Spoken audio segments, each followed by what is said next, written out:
This is a Michigan Tech commencement address by Mr. Honda, May 18th, 1974.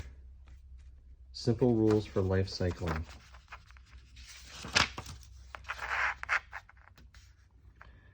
He came a long way to be with Michigan Tech's graduating class, from Tokyo to Houghton, from a garage apprentice to a world by word. Soshihiro Honda outlined his philosophy simply and with humility. As he spoke to us in Japanese, Kiyoshi Ikemi repeated his message in English. The age-old barrier of communication was for a short while breached. It became evident to all of us who were there that despite language differences, we can communicate to each other with a deep feeling. Mr. Honda did that, and when he left the copper country, we hope part of us went with him because he left much with us. His talk is reprinted here just as it was given in both Japanese and English. His words could be printed in any language. They are for the ordinary man everywhere who wants to contribute to society. If you enjoy it, pass it on to someone else. Soshihiro Honda treats Michael Comstock to his first ride on the motorcycle Mr. Honda presented as a gift at the May 1974 commencement. Ms. Honda drew Comstock's name out of a container, holding all the graduates' names cards. President Smith, members of the Board of Control, members of the faculty, honored guests, and fellow students. It is a great honor, not only for me and my family, but also for my company to be given the opportunity today of being present at the commencement exercises of Michigan Technological University and being awarded the honorary degree of Doctor of Engineering. I am especially grateful because this honor does not belong to me alone, but should be shared by all those who have supported me. My heartiest congratulations go to all of you who have successfully completed your education at this campus and are receiving your diplomas today. Today you bid farewell to the university and start the career of your choice all on your own. I would like to take this opportunity to speak to you of a few things that are always in my mind. These are things that constitute my philosophy. I never had the opportunity of studying in an institution of higher learning. Like you, my fellow graduating students, I founded my company 26 years ago with a mere $3,000 of capital. I am convinced that our company has been able to develop into what it is today and to make some contributions to society through the manufacture and sale of motorcycles and cars only because the philosophy has been followed by all employees, of whom I am only one. The first thing that I would like to touch on is that technology is a tool to serve mankind. It is always men who play the principal role in the development and progress of society, and technology and its byproducts created by men are nothing more than the means and tools for achieving a better life for men.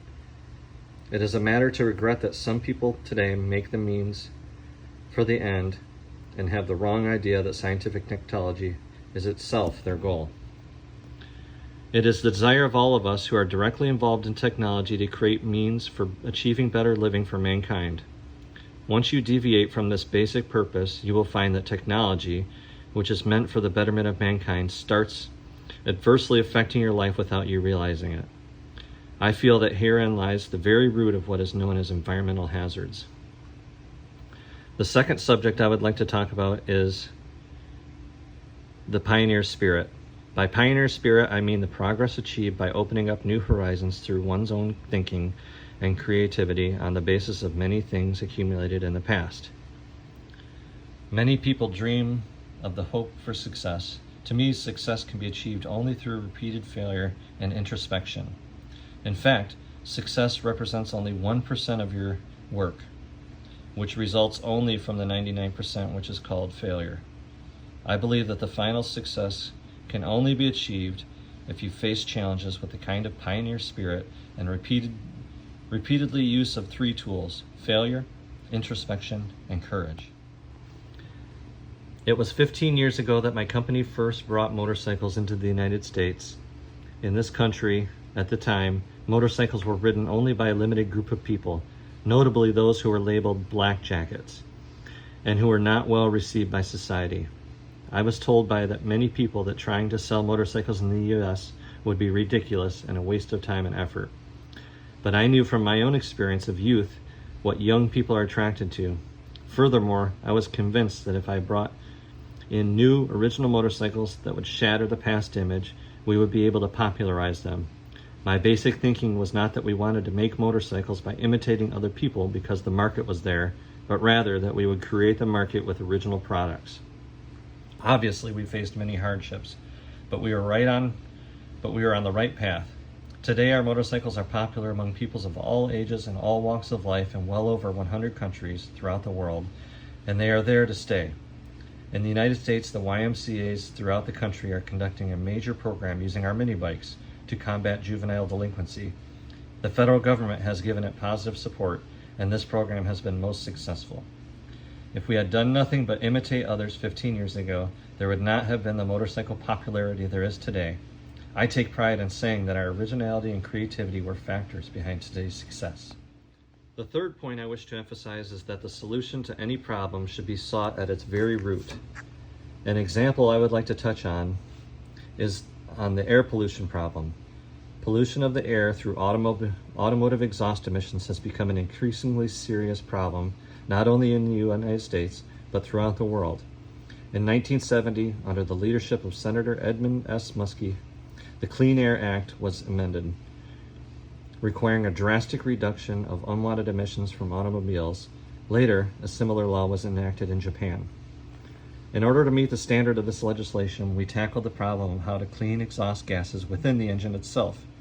This is because we thought that the basic solution could be achieved only if the exhaust gases were clean as they came out of the engine. We endeavored to change the combustion process itself and successfully developed what we call the Compound Vortex Controlled Combustion, or CVCC, engine system. It has been established in the U.S. Environmental Protection Agency, and this system can meet the stringent emission standards originally set forth in the Clean Air Act without the use of such after-treatment devices as catalytic converters. This, I believe, is a success that could not have been achieved without a philosophy of seeking the solution to a problem at its very root. Lastly, I would like to speak on harmony among men. In today's modern civilization, where science and technology are making rapid progress in every field, we often observe a tendency to think that the machine has priority over humanity, or that science is omnipotent. I think, however, that such thinking is not only very dangerous, but fundamentally wrong. No matter how much progress and development is made in science and technology or social structure, it must not be forgotten that it is men who operate them, and this cannot be done by just one person alone. It makes the heart-to-heart unity of purpose of many people if they are to become masters who effectively operate machines and social structures, and thus contribute to mankind.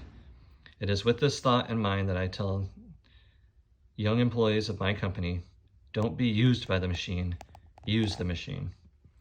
It has been an honor to have this opportunity of speaking with you on some of the things that are always in my mind. Nothing would give me greater pleasure and satisfaction than if it might be of some use and value to you in the future.